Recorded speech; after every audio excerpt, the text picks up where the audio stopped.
આપણે દરેક ખેડૂત તેમજ પશુપાલકને ગામના છેવાડે ઉકરડો બનાવતા જોયા જ હશે, પરંતુ આ ઉકરડામાં તૈયાર થતા ખાતરની સરખામણીએ ઘન જીવામૃત કે જે છાણમાંથી જ બનાવવામાં આવે છે તેની કાર્યક્ષમતા ઉકરડાના ખાતર કરતાં ઘણી વધારે હોય છે. જાણીએ કેવી રીતે. મારું નામ પટેલ કાનજીભાઈ વિઠ્ઠલભાઈ, ગામ દેણપ, તાલુકો વિસનગર, જિલ્લો મહેસાણા. વારસાઈમાં ખેતી મળેલી છે. પહેલાં મારા બાપા પણ ખેતી કરતા અને વારસાઈમાં મને જમીન મળી, હું પણ ખેતી કરું છું.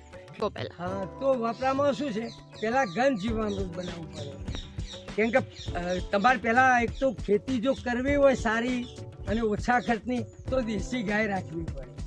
એટલે ગાય લાવી અને પોતે એના સાણમૂત્રથી મેં આ બધો ખેતીમાં પ્રયોગ નવો બધો ચાલુ કર્યો. એમાં પ્રથમ ઘન જીવામૃત અમે બનાવ્યું.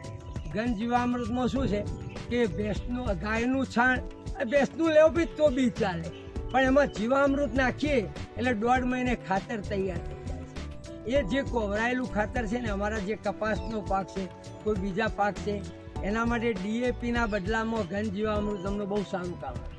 એટલે DAPનો ખર્ચો થતો નથી અને જમીન પણ અમારી બગડતી નથી. એ અમને ખાસ જાણવા શીખવા માટે મળ્યું. એ ઘન જીવામૃતની વાત કરીએ તો ઘન જીવામૃત જે રહ્યું એ ક્યારે ઉપયોગ કરવામાં આવે છે? અને છે ને, એ તમારે પાક વાવવાનું હોય એના પહેલાં આની તૈયારી કરવી પડે. એટલે કોવરાયેલું ખાતર તૈયાર થાય એ પાયામાં વપરાય તો જ કામ આપે. બાકી ઉપર તો ગરમીથી એનાથી એ તકલીફ થાય, એટલે પાયામાં વપરાય. આમ જનરલી પશુપાલકો એવું કરતા હોય છે કે ગામને છેવાડે ઉકરડો બનાવતા હોય છે. આ ઉકરડામાં અને ઘન જીવામૃતમાં શું ફેર છે? ઉકરડો તડકે તપીને એનો ખાતરમાં જે સેન્દ્રિય તત્વો નાશ પામી જાય છે. અને જે આ ઘન જીવામૃત બનાવવા માટેનો જે ઉકરડો છે, સોયડે બનાવવો પડે છે. સોયડે બનાવીને એમાં બધો કચરો, ખાતર, મૂત્ર, જીવામૃત આ બધું નાખીએ ને એટલે 1.5 મહિનાની અંદર એકદમ મશરૂમ જેવું ખાતર તૈયાર થઈ જાય. એ ખર્ચમાં ઘણો ઘટાડો થાય છે. બરાબર. 1400 રૂપિયાની DAP વાપરવાની જરૂર પણ નહીં પડતી. કરીએ જે ઉકરડાનો કચરો રહ્યો અને ઘન જીવામૃત, આ બંને નાખીએ તો બંનેના અલગ અલગ પરિણામો મળતા હોય છે. એ કયા પરિણામો હોય? પરિણામો શું છે? આ સારું સેન્દ્રિય કોવરાયેલું ખાતર હોય, એનો છોડ સીધો કસ ખેંચી શકે.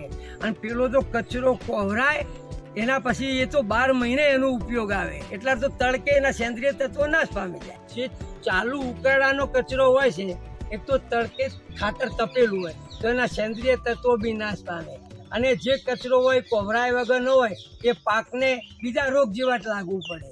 એટલે એના માટે એ બિનઉપયોગી છે. અને જે ઘન જીવામૃત છે તો સોયડે તૈયાર થયેલું એક સેન્દ્રિય મસ્ત તત્વ છે, જે કુદરતે આપ્યું કહેવાય.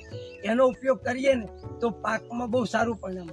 આમ ઘન જીવામૃતની કાર્યક્ષમતા એ ઉકરડાના ખાતર કરતાં ઘણી વધારે હોય છે અને તેના કારણે પાકને કોઈ બીજી જાતનું નુકસાન પણ થતું નથી.